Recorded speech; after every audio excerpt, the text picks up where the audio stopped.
On July 6, 2025, before the sun rose over Tokyo, a quiet message was sent to Manila. It said only this: "Come check the ships." By the end of the day, experts were whispering the same thing. Japan is ready to arm the Philippines. But the question is, why now? These aren't small patrol boats. They are Abakuma-class warships, fast, equipped with torpedoes, sonar, and missiles. This isn't charity. For many Filipinos, this feels like backup after years of ramming and water cannon attacks in the West Philippine Sea. But what's the real deal? Is it a gift or a move to put pressure on China and maybe even on America, since these ships have US tech inside? Now imagine 6 gray ships sliding into Subic Bay at dawn. No cameras, just steel and strategy. This isn't just about hardware, it's about alliances, radars, and the rules of war. And in the next few minutes, you'll see the deal, the trap, and the silent war nobody is talking about. Because this isn't just about ships, it's about a shift in power across the Indo-Pacific. In 2014, Japan made a quiet but powerful move. It changed a law that had lasted since World War II. For decades, Japan said no to sending weapons abroad. But that year, they created the 3 principles on defense transfer. At first, it looked safe, just new rules on paper, but those rules opened a tiny legal door. And that door, it never stopped widening. By 2023, Japan gave the green light to share Patriot missile parts. These parts could go to other countries. That was unthinkable just 10 years earlier. Step by step, Japan was changing. Not with tanks, but with laws. Not with speeches, but with shipping forms. It was like a strict family that bans all sweets, then starts allowing a cookie on weekends. Soon, cookies turn into cakes. The world started to notice. In 2023, Japan created OSA, a program to give military aid. And guess who was first in line? The Philippines. This wasn't a random choice. It was careful, quiet, and targeted. Each change made the idea of warship transfers less shocking. Each rule made the taboo feel normal. But Japan's old values, restraint, peace, pacifism, were now facing the real world. China was building islands, ships were being rammed, fishermen were being chased. So Japan's leaders said, we need to prepare. But here's something strange. The original ban was never fully erased. It was just bent, not broken. And now in 2025, that bent door swings wide open. Because Japan isn't just giving aid, it's sending 6 real warships. Not for show, but for something bigger. So the question is, why now? And what does Japan expect in return? On July 6th, 2025, Manila woke up to a surprise from Tokyo. Before the sun rose, an invitation landed quietly at the Philippine Navy's door. Come to Japan. Come inspect 6 warships. These weren't patrol boats. They were Abakuma-class destroyer escorts, fast, armed, and built to hunt submarines. After years of water cannons, blocked resupply missions, and rammed boats in the West Philippine Sea, this didn't feel like a visit. It felt like a shift. The Philippines had never been offered this kind of firepower. Not from Japan, not this openly. But here's the twist. The offer wasn't final. Japan was planning the transfer, but the paperwork? Still in progress. Every move was clean, legally clean, deliberate, measured. It was like handing someone the keys to a car, but reminding them, you still own the engine. Because inside those ships were systems made in America. Radars, missiles, torpedoes. And every US origin part comes with a hidden lock. A lock Washington controls. Without US approval, some weapons might be removed. Or worse, the ships might stay docked, silenced. So now the world watches. Is Japan offering full power or just steel without teeth? One thing is clear. This is the first time since World War II that Japan has offered combat-ready ships on this scale. No ceremony, no parade, just 6 gray hulls and a quiet message.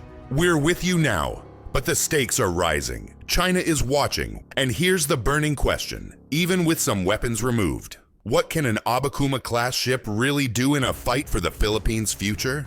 The Philippine Navy has long been called a coast guard in disguise. Light patrol boats, old hand-me-down ships, small guns, and thin shields. But with the Abakuma class, that changes. Built in the late 1980s and 90s, these warships were designed for one mission: hunt submarines. Each ship carries a 76mm OTO Malera gun, fast, hard-hitting, and already in use by the Philippine Navy today. That means no long learning curve, just get in and fire. In a real fight, these ships don't wait to be attacked. They strike first. One gear for high speed, another for long range. They're like a Swiss Army knife at sea, able to patrol, escort, and fight submarines all in one hull. Now here's the twist. They don't carry Harpoon missiles or CIWS yet, but their combat systems, sensors, and electronics can be upgraded fast. Even a stripped-down version still gives the Philippines something it never had before, a true anti-submarine backbone.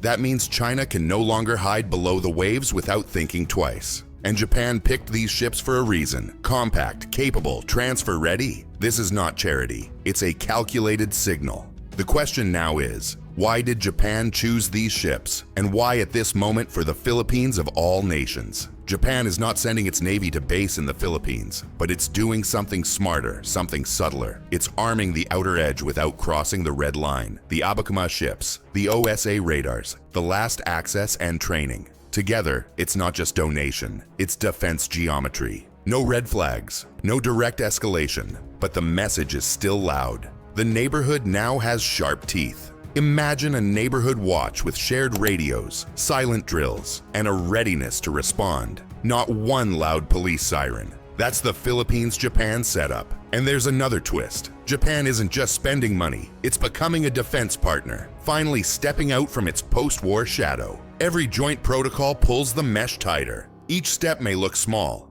but the net it weaves is strategic steel. Still, and behind all this, another truth simmers. The Abakuma export clears space for the new Mogami-class fleet. A smart recycle with massive geopolitical returns. This isn't just about ships, it's about positioning, about who helps and who stays silent. But in all this quiet logic, there's one piece that still holds the master key. The US one actor who can say yes or no with a phone call. The ships are ready. The radars are lined up. The transfer looks simple until you read the fine print. The US controls the keys, and those keys unlock the real power on board. Because if Japan sends these ships with Harpoon missiles or Phalanx guns, they must first ask Washington's permission. This is called ITAR, the International Traffic in Arms Regulations, and it's the silent gatekeeper. It's like building a race car and handing the speed button to someone else. With a single yes, the ships become true deterrents. With a pause, the optics stay cool. No direct firepower spike. No diplomatic ripple. And here's the twist. The US can adjust its approval depending on how China behaves. Too much aggression? Let the missiles fly. Too calm? Keep things quiet. This isn't just hardware. It's policy by proxy. Still, the Philippines isn't stuck. Even if US weapons are blocked, they can add European or homegrown missiles later. These ships carry more than sailors. They carry strategic options. Even in a stripped version, the anti-submarine sonar, the torpedo tubes, and the 76mm gun change the daily picture at sea. It's not about total war. It's about daily pressure, zone denial, presence with teeth, but under the surface a deeper tension brews. Washington wants unity, but also control. Japan wants impact, but also cover. And the Philippines? It wants freedom, but may get a filter. So now the next big question arrives. If the deal moves forward, what happens first? Who trains? Who boards? Who watches? The countdown starts, not with a launch, but with a handshake. Somewhere in a Japanese harbor, 6 gray warships stand waiting.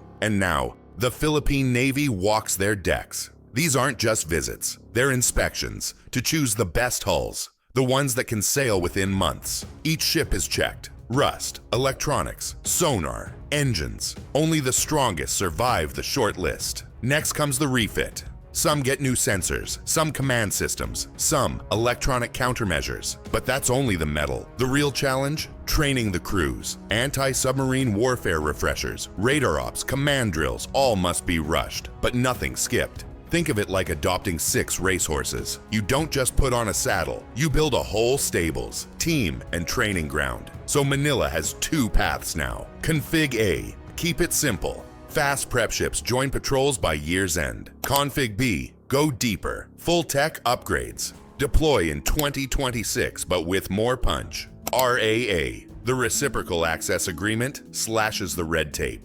Japan can now host crew training. The Philippines can store spares and do maintenance easier. It's more than a handover. It's a security marriage. But the clock ticks. Every day lost is another gray zone.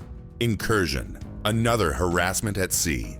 Yet every shortcut risks safety, readiness, combat reliability. Still, the excitement is real. The first time a Philippine crew detects a submarine, that moment will hit every headline in Asia. But this story isn't just about steel. It's about strategy, pace versus power, speed versus depth. And if all goes to plan, patrols will begin before the next typhoon season. But as the sailors walk the decks, a bigger question follows them like a shadow.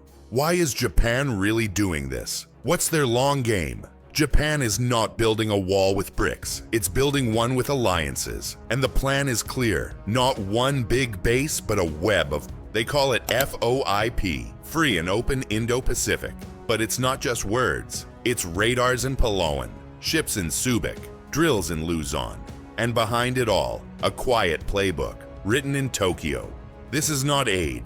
It's a model. Exports test the limits. Each transfer makes the next one easier. Each ally upgraded becomes part of the wall. And Japan, it guides escalation. Without sending its own destroyers into fire. It's like a coach who trains others to block, not someone who dives into the fight first. But this is still Japan, a nation with deep scars. So every step forward meets a voice inside saying, never again, unless we're not alone. Now the question becomes urgent. Can this plan hold when tensions rise even higher? Or will one move too fast crack the whole web? Because the endgame isn't just defense. It's about changing how the region works forever. The ships are ready, the sailors are trained, the region is watching. But here's the real twist. The ships aren't the biggest gain. It's the training, the doctrine, the habits of readiness that come with owning real warships. Use them right, and the Philippines stops playing catch-up.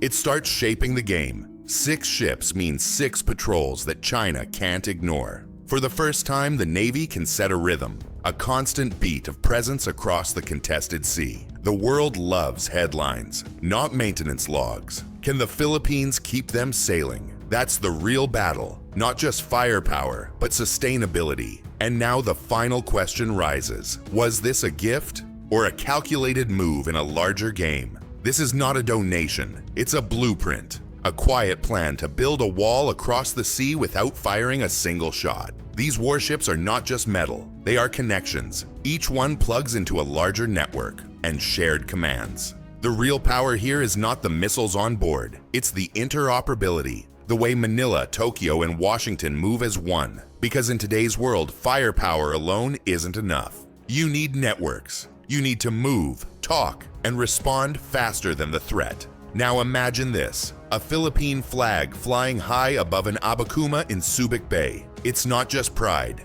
it's a message to Beijing, to the region, to history itself. On July 6, 2025, this started as an invitation. By nightfall, it became a shift in power across the Indo-Pacific. But here's the part few will say out loud. This isn't just about helping the Philippines. It's about normalizing Japan as a security leader. And the secret strategy? Letting Manila be the frontline face, so Tokyo can shape the sea without setting off alarms. It started with legal footnotes in 2014. Just words on paper, rules, clauses, limitations. But in 2025, those footnotes turned into 6 gray hulls. Each one a message, each one a choice. Japan didn't rush. It calculated, it waited, and now it acts. Even if these ships are stripped, they change the tempo. They change how you train, how you sail, how you respond. Because the real upgrade isn't in the missiles,